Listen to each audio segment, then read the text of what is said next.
Hello everyone, I'm Mr. Mas Jansen A. Madria, your General and Inorganic Chemistry instructor, and I will be discussing the introduction to organic chemistry, which is the last chapter or last unit of our course. Basically, you have to understand it well because your next subject for the second semester is biochemistry po. So kailangan po ninyong maunawaan ito ng mabuti. So let me present to you the objectives of the chapter. Define and explain the concept of organic chemistry and organic compounds. Identify and describe the major functional groups in organic chemistry. Third, apply IUPAC rules in naming, writing, and drawing chemical structures of organic compounds. Next, explain the physical and chemical properties of different functional groups and relate the importance of organic compounds to biochemical processes in living organisms. So let us define first what is organic chemistry. When we are talking about organic chemistry, it is the branch of chemistry that deals with the study of carbon-containing compounds, especially those that contain the carbon-hydrogen bonds. It includes hydrocarbons and their derivatives. With the organic chemistry, please don't forget that it is the study of carbon-containing compounds. Kaya kung papansin po ninyo, meron dapat tayong presence ng CH bonds po natin. So it includes the hydrocarbons and their derivatives. Carbon can form 4 covalent bonds, allowing it to create a variety of structures, chains, branch chains, and rings. We have here the following properties of the organic compounds. First, we have the phases of matter. The physical state of the material, whether it is solid, liquid, or gas. Of course, we have the 3 phases or 3 states of matter, the solid, liquid, and gas. We have the second property, which is odor. It is, of course, the smell of the compound. Third, the viscosity. It measurement of the fluid's resistance to flow. If viscosity is high, the flow of the liquid is slow or the liquid is thick. So with viscosity po, it is inversely proportional to each other. When the viscosity is high, the flow of the liquid is slow. But if the viscosity is low, the flow of the liquid is high. So again, it is inversely proportional to each other. Fourth, we have the volatility. Measure of the tendency of substance to evaporate or to become a gaseous state. And the last one, flammability. Measure of how easily a material burns. So later on, papasadahan po natin lahat ng properties of organic compounds in discussing the different types of hydrocarbons and functional groups. So, of course, we have here the presence of the carbon. It is the 6th element in the periodic table and it has 4 valence electrons. We have different types of formulas. Diba? We have the chemical formula. We have different types of formulas. We have the condensed formula, the empirical formula, molecular formula, structural formula, and the last one, we have also the skeletal formula. With the first one, the condensed formula, it is a formula for a molecular compound that indicates the bonding sequence without showing all the bonds. It should be clear that the carbon atoms are bonded together in sequence and each carbon is bonded to the hydrogen atoms next. So with condensed formula po, kung mapapansin po ninyo sa kanyang chemical formula, for example, we have the methane, it is CH4, and we have also the propane, the CH3, CH2, and CH3. Ito po yung sinasabi po nating chemical formula of the substance or the solution. Pero ang thought po kasi na condensed formula po natin, pansinin po natin si propane. Si propane po natin, nakalagay dyan, each carbon is bonded to the hydrogen atoms next. Kaya kung papansin po ninyo, kay propane po natin, nag-start po tayo kay carbon, tapos now we have the hydrogen. Since carbon and hydrogen lang naman po ang presence, ang meron sa atin pong hydrocarbons, susunod na po ngayon si carbon ulit. Tapos hydrogen. After the hydrogen, we have the carbon, tapos the hydrogen. So basically, with the condensed formula, you have to understand that it is, what do you call this one? It is, di ba, carbon, tapos sunod hydrogen, carbon, hydrogen. So hindi po pwedeng carbon, tapos pwedeng magtugtong ulit ng carbon, tapos hydrogen na bigla. No po. So dapat carbon, then bonded to hydrogen, carbon, hydrogen, and so on po. Because of course, we have the following prefixes. Later on, I will discuss those prefixes po. So don't forget that with condensed formula, it is a formula for a molecular compound that indicates the bonding sequence without showing all the bonds. Hindi po kailangang ipakita yung ginagawa po natin sa chemical bonding na pinapakita pa po natin yung bonding niya. Instead, yung chemical formula lang po ang i-express po natin. Second type of formula, we have the empirical formula. It shows the simplest whole number ratio of atoms in a compound.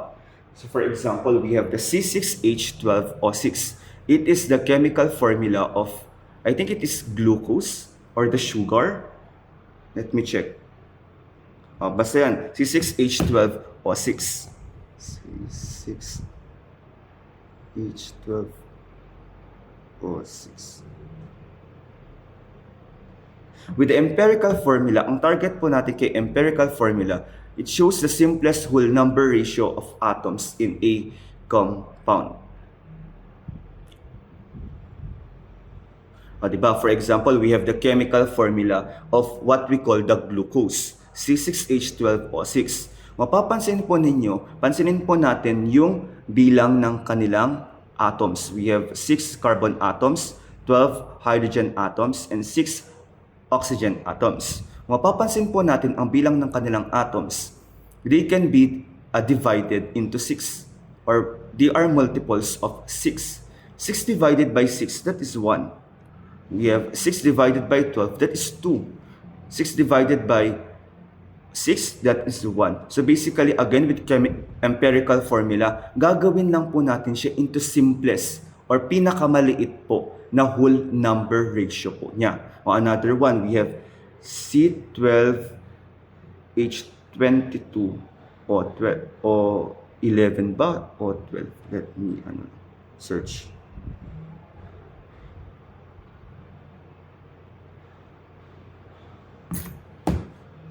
O 12.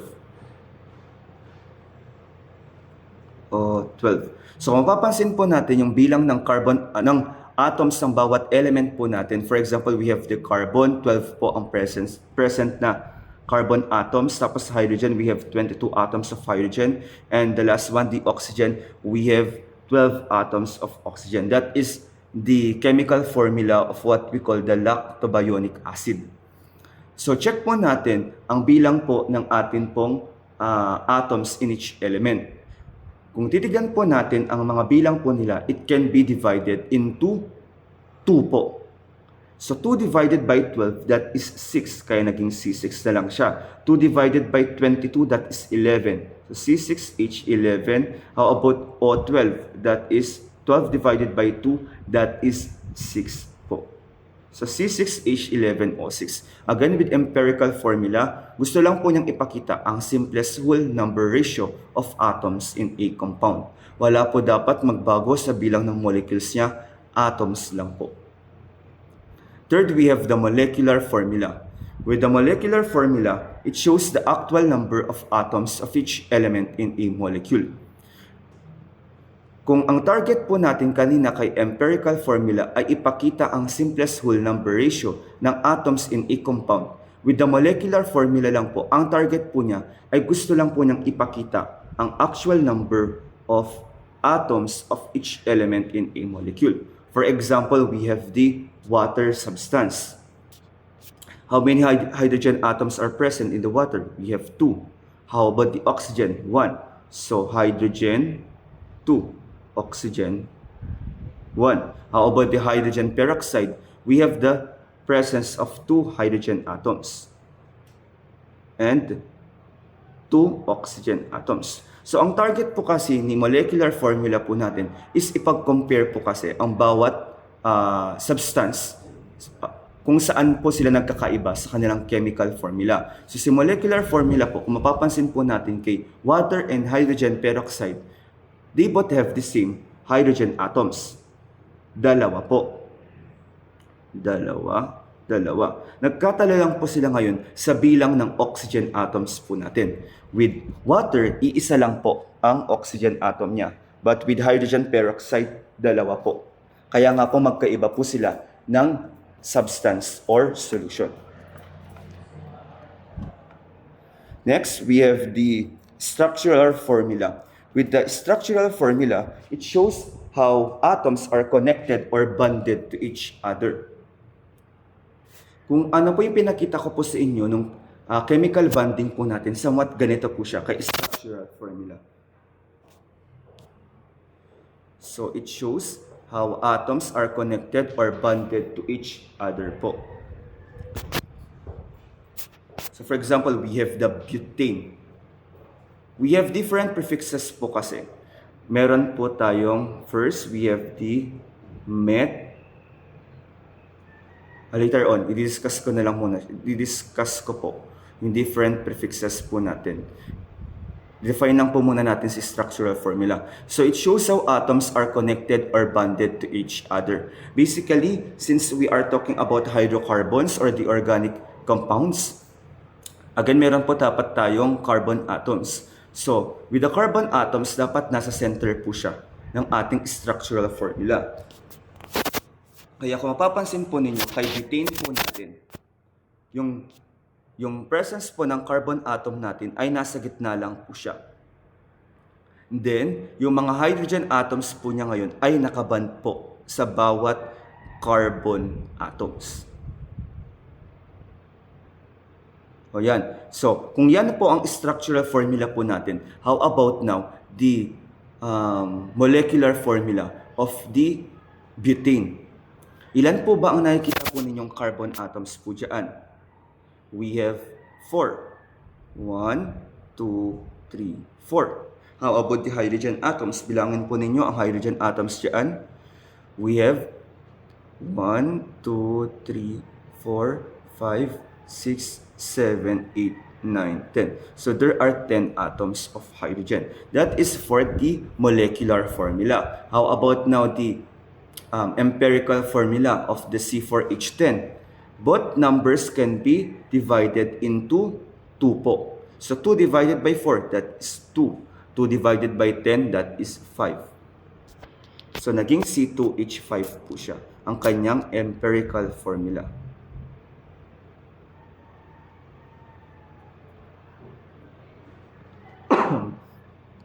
Let us now proceed with skeletal formula. With skeletal formula, these are lines. Lines represent the bonds. Ends and bends of lines represent the carbon atoms. Hydrogens attached to carbons are usually omitted. With skeletal formula, isipin na lang po ninyo skeleton. So lines po dapat yan kay skeletal formula po natin. Lines represent the bonds. Second bullet, ends and bends of lines represent the carbon atoms. So kung mapapansin po ninyo sa skeletal formula po natin, meron po tayong ending, tapos kailangan po siyang i-bend para ipakita po na it is a one carbon chain. Tapos nag-bend ulit siya pababa po. So it is another carbon chain. Nagtaas po ulit siya. So another carbon chain. So kung mapapansin po ninyo, kailangan po ninyong bilangin ang dulo po niya. We have 1, 2, 3, 4. So there are 4 carbon atoms that are present in this solution po. So that is C4H10, the skeletal formula of the butane. C4H10. Let us now proceed with the hydrocarbons. I hope you understand well yung different types of formulas natin. Condensed formula. Carbon is bonded to the hydrogen atoms next. It indicates the bonding sequence without showing all the bonds as compared with the structural formula. Okay, empirical formula po natin, it shows the simplest whole number ratio of atoms in a compound. Paliitin lang po natin yung bilang of number of atoms po niya. But again, they are the same substance lang po. Si C6H12O6, glucose siya.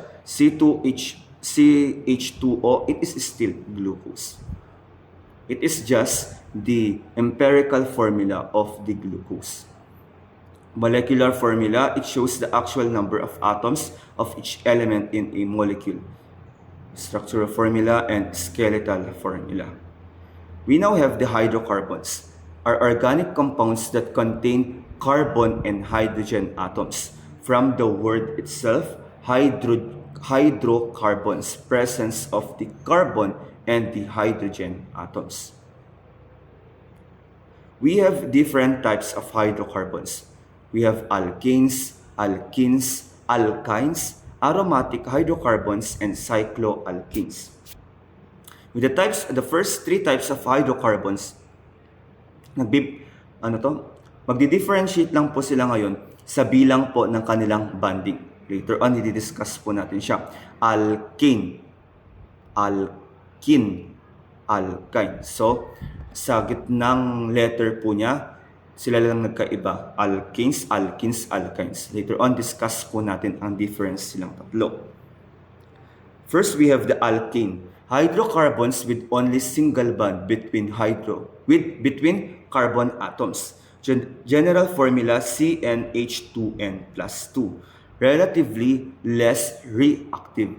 So with the alkane, kung mapapansin po natin dyan, sabi nga po sa definition niya, hydrocarbons with only single bonds between carbon atoms. Again, between carbon atoms lang po siya.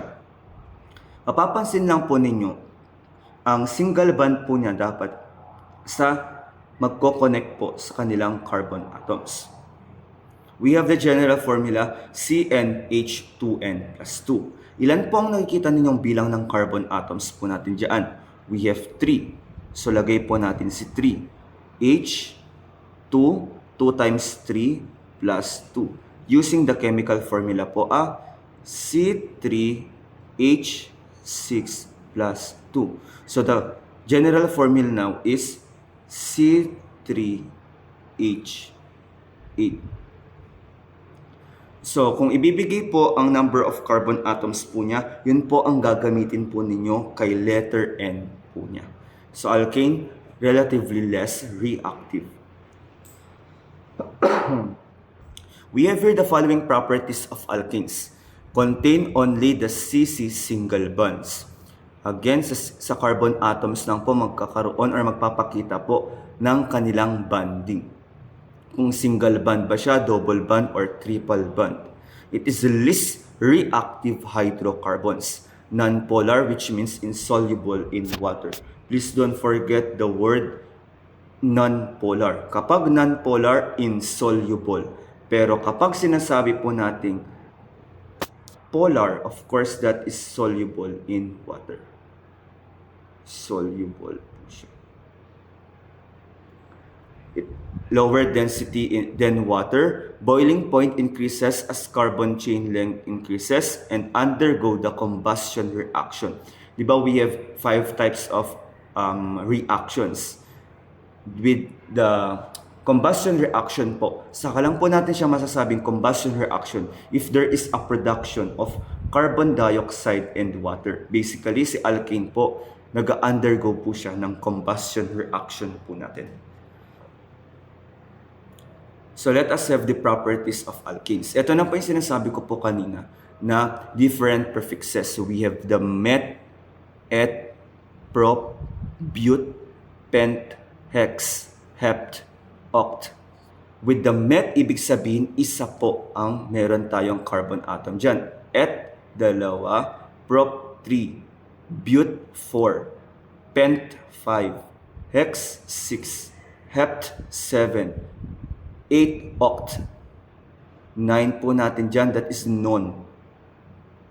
And 10, that is the dec. So, with the four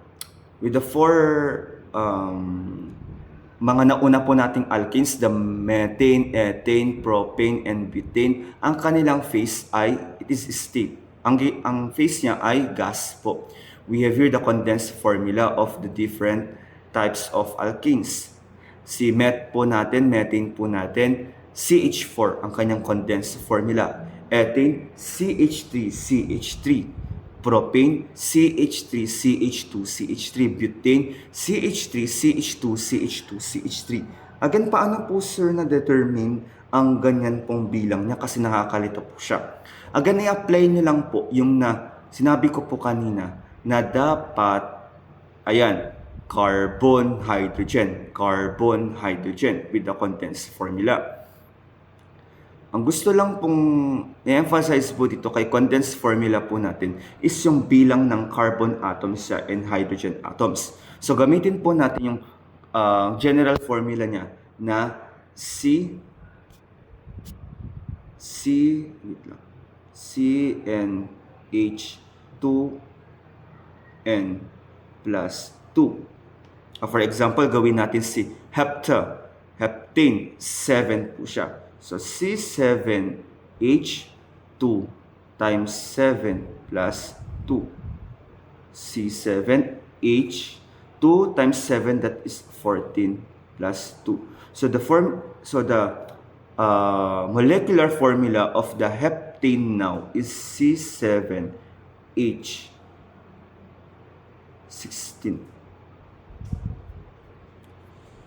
I hope nagigets niyo po siya. So, sabi po natin kanina sa property ni alkenes po natin, boiling point increases as carbon chain length increases. Yun nga po. Kung papansin po ninyo kay methane po natin, from methane, negative 162, tapos tumaas kay ethane, naging negative 89, tumaas ulit kay propane, naging negative 42, hanggang umabot po siya ng 120. Kung mapapansin po ninyo, as the carbon chain increases, mas tumataas po ang kanyang boiling point. So, boiling point increases as the carbon chain length increases.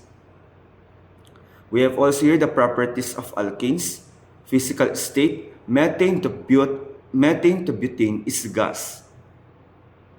The reason for this is related to the structure of the compounds. If the molecule of the compound is small, it interacts less with others. Just like methane, it is likely to be gaseous compound. The bigger the structure, they can closely interact with each other, thus will become liquid, like the octane molecule, which has a very long chain structure. Thus, cannot be gaseous because of its heaviness. It is gas when it is small and becomes liquid as the molecules become bigger. So with the physical state, kung mapapansin po ninyo, kapag mas dumadami po ang kanyang condensed formula, basically, mas tumataas po ang kanyang boiling point. Base nyo rin po siya ngayon sa prefix po niya. So ano po ang mas mataas ang physical state po niya? Butane or the propane? But is 4, prop is 3. So basically, is but po. Mas mataas ang kanyang physical state. But they are both the same gas. Pero dahil si pentane po natin, mas lumaki na ang kanyang condensed formula, mas tumaas din po ang kanyang boiling point. Then from starting kay pentane po natin, naging liquid na po ang kanyang phase. We have also here the boiling point increasing in pattern na po. So we have here the following uses of alkenes. We have the methane, ethane, propane, and butane. Methane, fuel for ovens, homes, water heaters, kilns, automobiles, and turbines. We have the keyword fuel. That is for the methane. We have also here the ethane, used for the production of a chemical called the ethylene, which is used in the manufacture of goods such as plastic, automotive, antifreeze, and detergent. Basta ethane, it is the production of a chemical called the ethylene.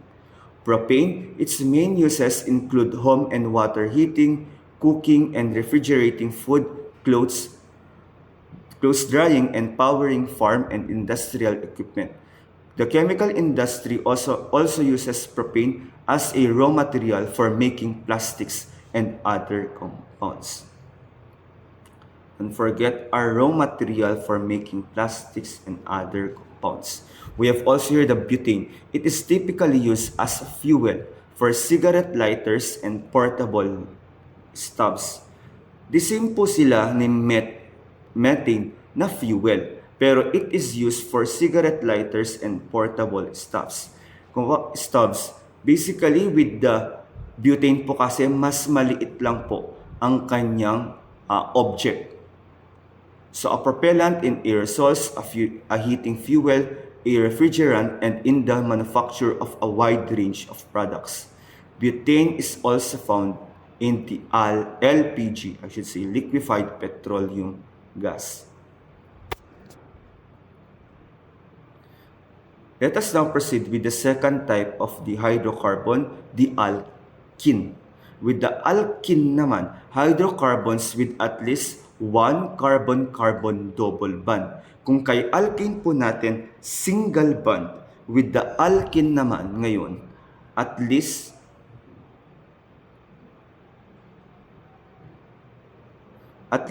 one carbon double bond.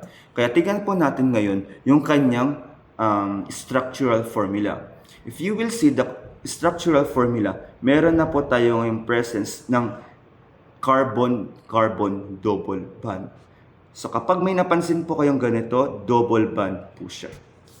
It is an alkene in classification of hydrocarbon. So we have here the general formula CnH2n for one double bond.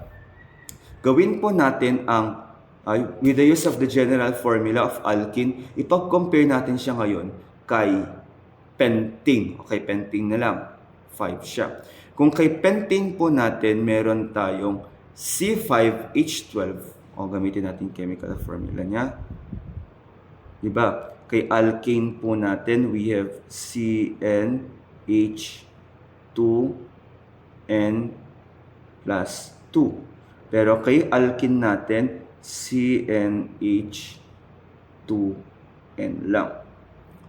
Kunwari, 5 po siya. It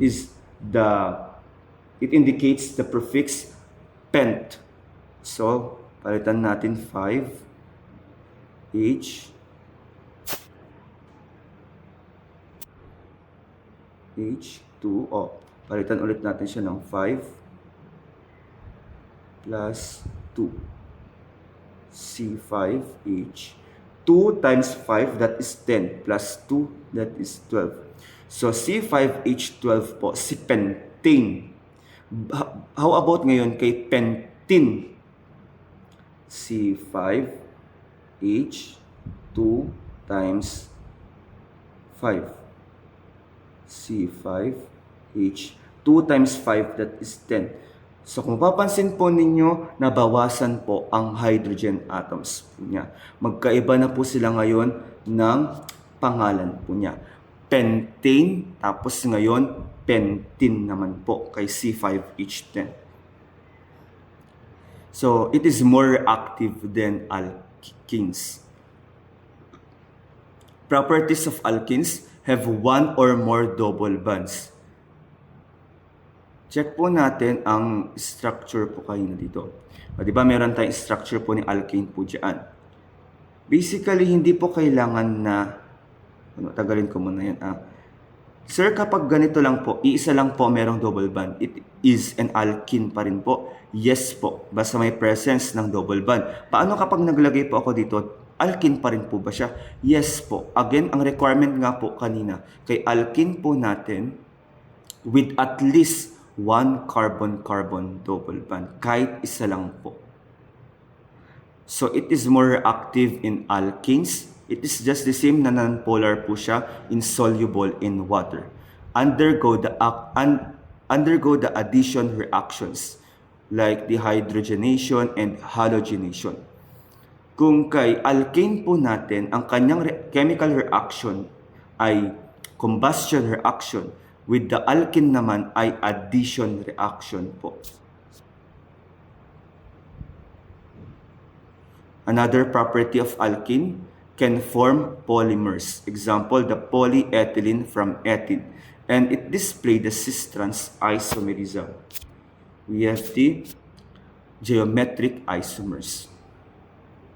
We have also here the following properties of alkene. We have the ethene, propene, butene, pentene, and hexene. O, check nyo nga po ulit. Sa meron po, ayan. Di ba meron tayong mga pangalan? Methane, ethane, propane. Ang pinagkaiba po ulit sa pangalan niya ngayon kay alkene, ginawa na po siyang ene. Naging ene na po siya kay alkene. So, ethene, propene, butene, pentene, and hexene. Kung papansinin po nyo siya kanina, nag-start po tayo kay methane. Sir, paano ngayon kay alkene? Bakit biglang nag-start kay ethene? Basically, kay alkene po natin, ang pinakamababa or the basic alkene group po natin is ethene. The basic group or the simplest group po natin is ethene. Hindi po siya mag-i-start sa met.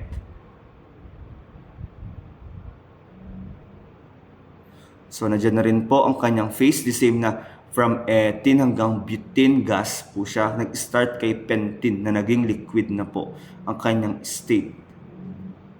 The same ulit po siya kay boiling point na habang mas lumalaki ang bilang or mas dumadami ang bilang ng carbon and hydrogen atoms, mas tumataas po ang kanyang boiling point. Properties of alkene physical state: the bigger the structure, they can closely interact with each other, thus will become liquid like the octane molecule, which has a very long chain structure. Thus, cannot be gaseous because of its heaviness. It is gas when it is small and becomes liquid as the molecules become bigger. Boiling point increasing in pattern. Somewhat again, they are the same with the alkene. Pero kung mapapansin po nyo, ang difference po kasi nila ay sa condensed formula. And also the boiling point. Ang boiling point po kanina ni ethane ay negative 89. Pero dito ay negative 104. Propene nakalagay negative 47. Dito po ay negative 42. So let us now proceed with the alkynes naman, the third type of hydrocarbon. Hydrocarbons with at least one carbon-carbon triple bond.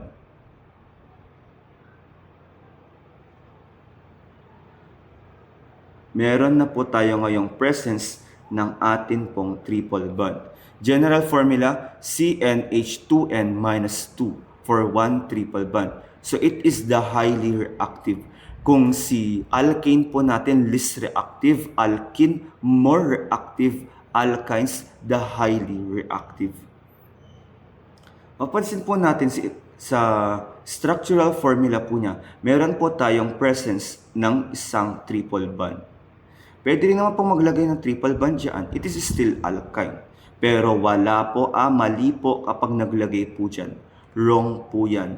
Again, dapat ang triple bond, double bond natin po ay nasa gitna ng dalawang carbon atoms po. So we have here the following properties of alkynes. Contain one or more triple bonds. Most reactive among aliphatic hydrocarbons. Kapag sinasabi po nating aliphatic hydrocarbons,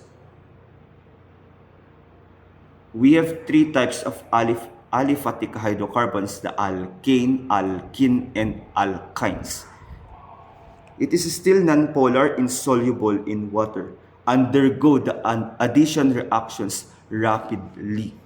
Tend to have higher boiling points than alkenes and alkenes with same carbon number. Just a reminder po, alkane, alkene, and alkyne, the same po ang bilang ng carbon atoms po niya.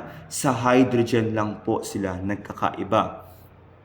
Check po natin ngayon i-compare ulit po natin siya sa condensed formula ni Pent na prefix Pent po, which means 5. So, gamitin po natin yung formula ni alkyne po natin kanina. CnH2n-2. C5H2 times 5 minus 2.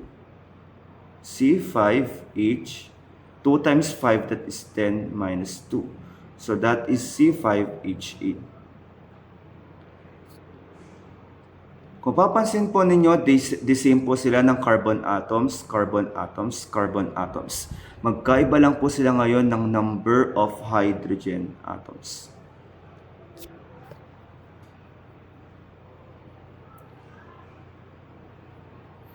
So, alkynes, hydrocarbons with at least one carbon-carbon triple bond. Please don't forget the general formula. We have now the fourth type of hydrocarbon, the aromatic hydrocarbons, contain the benzene rings with the localized electrons. Very stable due to resonance, have distinctive odor, which means are aromatic, undergo substitution reactions rather than addition to preserve ring stability. Kung si alkene po natin, combustion, si alkene ay addition reaction, alkyne, addition reaction pero more rapidly as compared to alkene. With aromatic hydrocarbons naman, substitution reaction po tayo. It is still nonpolar, insoluble in water, and we have the last property, carcinogenic in high exposure. Example, the benzene. So cyclic hydrocarbons that have double bonds. These compounds have 6 carbon atoms in a ring. 6 carbon atoms in a ring with alternating single and double bonds. Check po natin ang bilang ng carbon atoms po niya. We have 1, 2, 3, 4, 5, 6 aromatic hydrocarbons po yan. Tapos sabi niya, alternating single and double bonds. Single. Wait lang, palitan natin kulay niya. Single, tapos naging double. Single, double, single, double. So with the aromatic hydrocarbons, have 6 carbon atoms in a ring with alternating single and double bonds. Hindi po pwedeng single tapos single tapos double, double. Hindi po. Dapat alternating po sila. So ang chemical formula ni benzene po natin, example ni aromatic hydrocarbon, C6H6. And the last type of hydrocarbon, we have the cycloalkenes. Carbon atoms arranged in ring form, slightly more reactive than alkanes with straight chain. General formula, resembles alkenes but behave like alkenes. Have ring strain have ring strain. It means especially cyclopropane and the cyclobutane. It is still nonpolar, insoluble in water. So lahat po ng ating hydrocarbons, alkane, alkene, alkyne, aromatic, and cycloalkenes, they are nonpolar, insoluble in water. So ang pinagkaiba lang po ni cycloalkane kay aromatic hydrocarbon po natin, it is still in a cyclic form. May shape po siya. Nasa ring po siya. But with the cycloalkenes po kasi, from the word itself, cyclo, in alkenes lang, yung si alkenes po natin, into cyclic or ring lang po talaga siya. We have the cyclobutane, cyclopentane, cyclohexane. Cyclobutane, o si prefix po natin, na but, di ba? It means 4. Kaya nga po, 4 po nakikita nyo diyang carbon atoms. 1, 2, 3, 4. So, ang shape niya ay square. We have also the prefix pent. Ano ang bilang ni pent? We have 5. 1, 2, 3, 4, 5. Kaya ang shape po niya ay pentagon. And the last one, we have cyclohexane, hex, which means 6. Kaya 1, 2, 3, 4, 5, 6.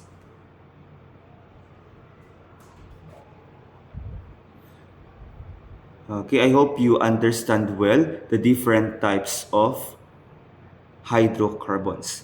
Let us now proceed with functional groups. So we have 6 functional groups: esters, aldehydes, ketones, alcohols, amines, and amides. The first one, we have the esters. Esters are organic compounds formed from the reaction between a carboxylic acid plus alcohol, producing the functional group COO. The functional group, please don't forget the functional group of the ester, which is COO. Kaya kung papansin po ninyo, yan po, nasa gitna yung COO. Sir, ano po ngayon nakalagay dyan na R? Tapos R na may apostrophe. Diyan po natin ngayon isingit yung mga carbon chain po natin, or the carboxylic, yun nga po, the carbonyl groups po natin. R stands for the carbonyl groups. So with ester, the suffix is O-weight. Naming pattern po niya, the alcohol part, we have the alkyl, plus acid part, example, the alkanoate. So with the esters po kasi, sabi nga natin kay ester kanina, a carboxylic acid plus alcohol. So dapat po ang first name po niya ay type ni carboxylic acid. Tapos yung second name po niya, yung idinagdag po nating alcohol. Dinagdag po nating alcohol. Ay, mali. Baliktad po pala. Alcohol po muna pala mauna, tapos next po natin yung type ng carboxylic acid po niya. Example, we have the methyl ethanoate. Si methyl, it is an alcohol in classification. Ethanoate, that is the added carboxylic acid. Mapapansin po ninyo kanyang suffix, O-weight. The suffix is O-weight. Look for the COO pattern. Kapag may nakita na po kayong COO sa kanyang chemical formula, that is an ester in classification. We have here the following properties of esters, often fruity smelling, like the banana, pineapple aromas. Polar but do not hydrogen bond with each other. Kung sa 5 po nating hydrocarbons, they are non-polar. With the ester naman, it is a polar in classification but do not hydrogen bond with each other. Lower boiling point than carboxylic acids and easily hydrolyze back into acid plus alcohol. Relevance to the human body, found in triglycerides, fat storage molecules in adipose tissue. Fat is equal to glycerol, which is a type of the alcohol, plus the fatty acids, produces the ester linkages. Kagaya po ng binanggit po natin kay ester, we add an alcohol in classification plus a carboxylic acid in classification. Kaya pinag-add po natin si glycerol pati si fatty acids po natin. Esters form phospholipids in cell membranes.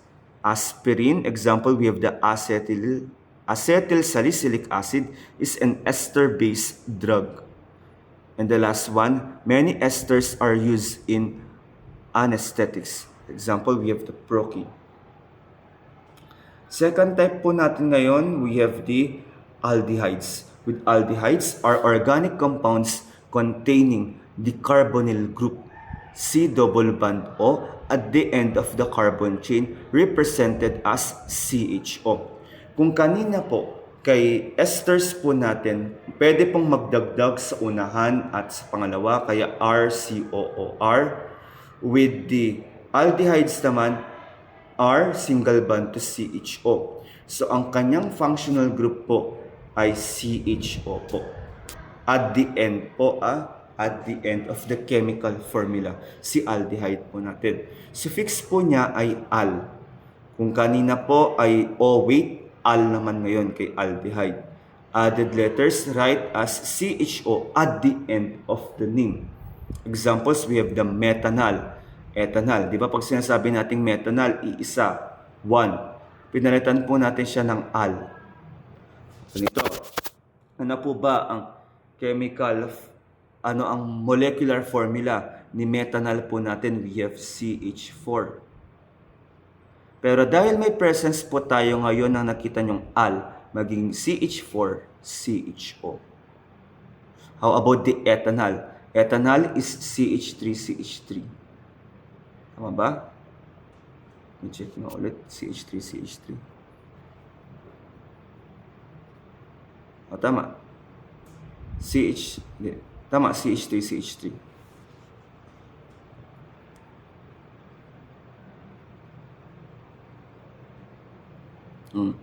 Like the ethanol, CH3, CH3, meron tayong presence ng al.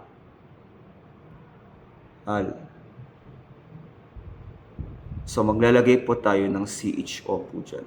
Again, at the end of the name, or the molecular formula.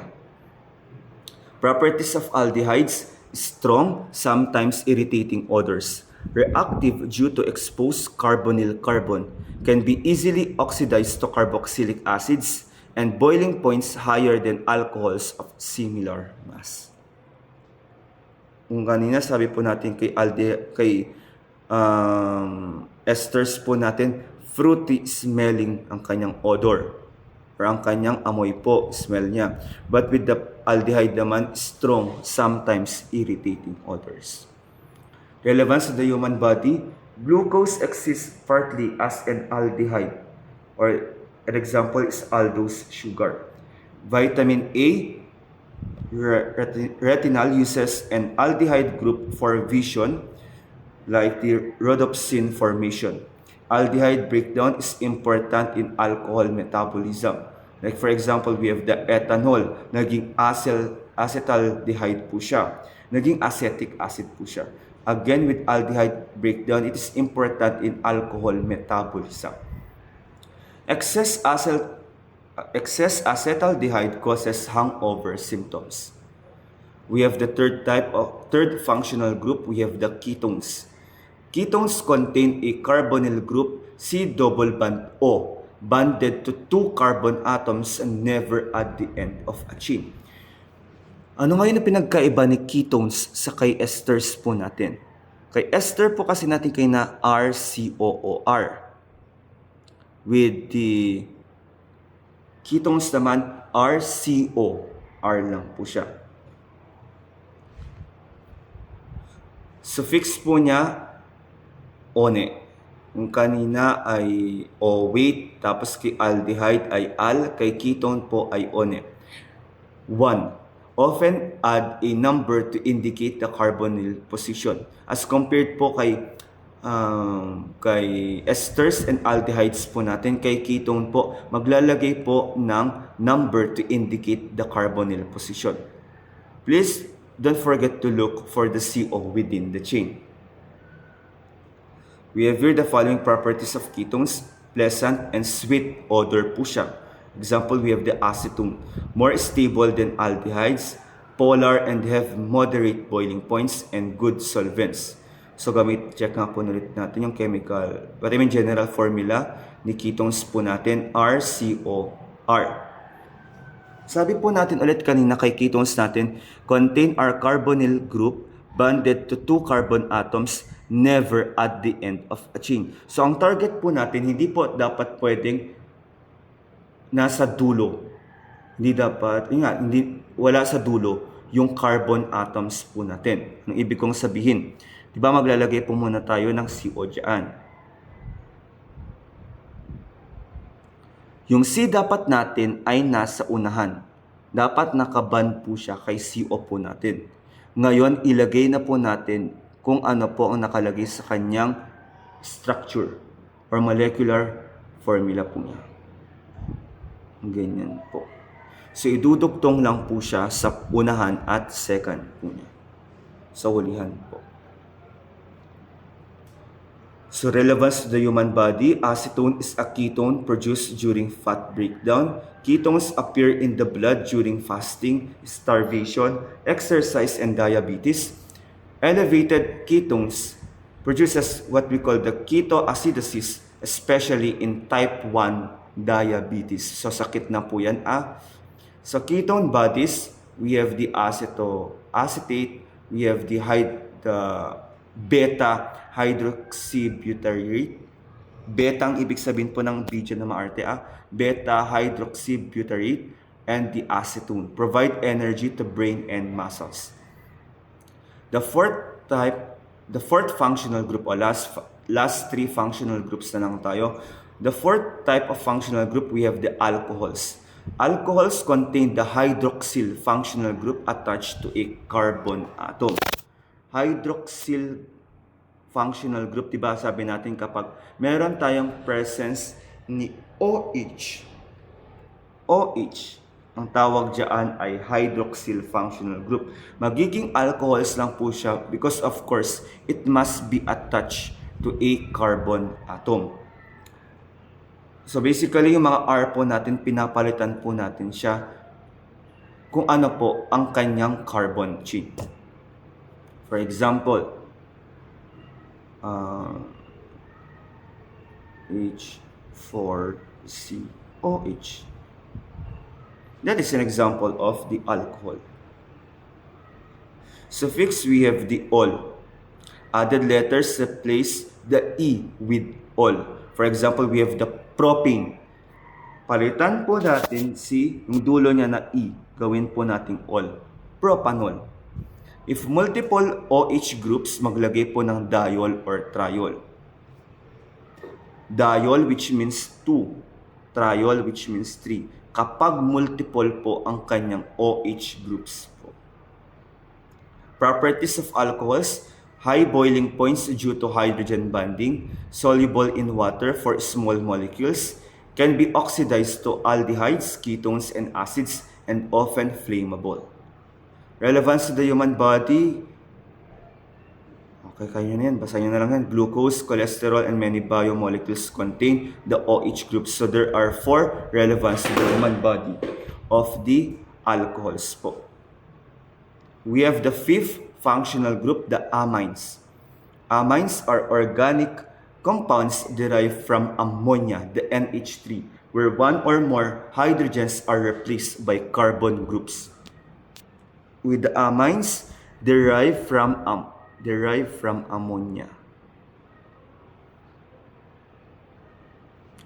where one or more hydrogens are replaced by carbon groups. For example, we have the general structure niya, RNH2, which is primary. Sabi nga po ulit natin kanina kay amine natin, they are organic compounds derived from ammonia, the NH3. Pero dahil it is an amine group po, kapag primary po, mababawasan po siya ng isa. Kaya naging NH2 na po siya. So that is primary. Kapag secondary, magbawas na tayo ngayon ng 2 hydrogen atoms. Kaya naging NH na po siya. Pero dahil tertiary which means 3. So 3 minus 3, naging 8N na lang po siya. Kasi of course, 3 hydrogen atoms, nagtanggal po tayo na 3, nawala po lahat ng hydrogen atoms. Kaya N na lang po ang nakaband kay R3 po natin. But again, si R po natin ang mag-e-express kung primary ba siya, secondary, and tertiary. Yung tinanggal po nating bilang ni hydrogen atom, mapupunta po siya kay R. Kung mapapansin po ninyo, nagtanggal po tayo ng 2 hydrogen atoms kay secondary, naging R2 po siya. Nagtanggal tayo ng 3 hydrogen atoms, naging R3 po siya. So, amines po, suffix niya ay amine. Again, pag sinasabi natin suffix, it is added to the ending of the name. While the prefix, it is added to the beginning of the name. So, prefix when used as substituent, amino po siya. Pag suffix, amine. Example, we have the ethylamine. Kung papansin po ninyo kay amines po natin, sa example niya ng ethylamine, meron po tayong presence ng alcohol po natin. Tapos, since it is an amine in classification po, maglalagay po ngayon ng kanyang suffix na amine. Kapag prefix naman po, prefix Si amine po natin, it is used as a substituent po. Pag sinasabi natin substituent, it is just attached to the longest carbon chain or the parent chain po. It is just a substituent. Pero si ethylamine po kasi natin, it is part of the parent chain. Again, si suffix po natin, nagiging suffix po siya kapag nakaband po siya sa mismong parent chain niya. Gagamitin lang po natin si prefix kapag as a substituent, naka-attach lang po siya kay parent chain po niya. Properties of amines, it is basic, can accept hydrogen ion, have fishy or pungent odor, and soluble in water or lower, soluble in water, those lower amines only, and form the hydrogen bonds. Relevance to the human body, amino acids, the protein, and neurotransmitters contain the amine groups po. Key neurotransmitters, we have also the dopamine, serotonin, the epinephrine, and the norepinephrine and histamine. Amines are essential in brain function, mood regulation, allergy response. Many drugs like the antihistamines, antibiotics, antidepressants contain the amines. And the last functional group, we have the amides. Amides contain a carbonyl group directly attached to a nitrogen atom. Again, as compared po kasi kanina kay amines po natin, derived from ammonia lang. Ammonia lang po ang meron sa kanya, NH3. But with the amides po kasi, it contain a carbonyl group. Tapos meron pa siyang attached to a nitrogen atom. Nitrogen atom po kung kanina ammonia, nitrogen atom po siya. Kaya kung papansin po ninyo, for example, we have the primary CONH2. CO, a carbonyl group. Tapos naka-attach po siya ngayon kay nitrogen po niya. Secondary, we have this RCONHR. CO, tapos naka-attach ulit siya kay nitrogen atom. Tapos RCONR2, it is a tertiary amides po. Kaya nga po sabi lang po kay amides po natin, it contain a carbonyl group. Kaya kung papansin po ninyo, lahat po naka-carbonyl group po. Tapos naka-attach po siya kay nitrogen. Hindi po ammonia or NH po. Kaya kung papansin po ninyo, bigla may presence ng R po bigla dyan. Saging R2. Amines derived from ammonia and H3. Kay amides po contain a carbonyl group directly attached to a nitrogen atom. The suffix of the amide is amide itself. Look for CONH2 at the end. Kung ano po siya, kung primary po siya. Kung primary po, look for CONH2 at the end. Kung secondary, look for CONH3 at the end. And kung tertiary po siya, yun nga po, CONR2. Example, we have the ethanamide, acetamide. Pinalitan lang na naman ang kanyang suffix ng amide po. Properties of amides, highly stable, high melting and boiling points, strong hydrogen bonding, and usually odorless. Relevance to the human body, proteins are made of amide bonds, peptide bonds. Every protein structures like the enzymes, antibodies, hormones depends on amide chemistry. We have the urea, the main nitrogen waste product, which is an amide. And amide containing drugs include the local anesthetics like we have the lidocaine. So thank you for listening. That ends the discussion for the introduction to organic chemistry. Again, hindi ko po siya diniscuss ng mabuti, masalo na ang mga functional groups po niya because of course that will be discussed further in your in your biochemistry. Again, I'm just introducing what is in the organic chemistry. Must remember, we have 5 types of hydrocarbons. We have the alkane, alkene, alkyne, asan ba yun? alkane, alkene, alkynes, aromatic hydrocarbons, and cycloalkenes. Please don't forget the prefixes met, et, prop, but, pent, hex, hept, oct, non, and dec. The prefixes. Kung ano rin po ang difference ng bawat hydrocarbons po natin. And also, we have 6 functional groups: the esters, aldehydes, ketones, alcohols, amines, and amides po.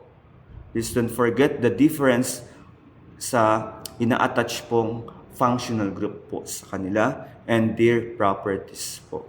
I hope you have understood well the discussion of the introduction to organic chemistry. Good luck everyone, and see you soon as, of course, future nurses po. I hope naka-gain po kayo ng maraming knowledge po sa akin, not just today sa discussion po natin ng introduction to organic chemistry, but also as your general and inorganic chemistry instructor. Finally, I can say I'm Mr. Mas Jansen Imadria, your general and inorganic chemistry instructor, officially signing off. Goodbye everyone, and see you around. Good luck, future nurses.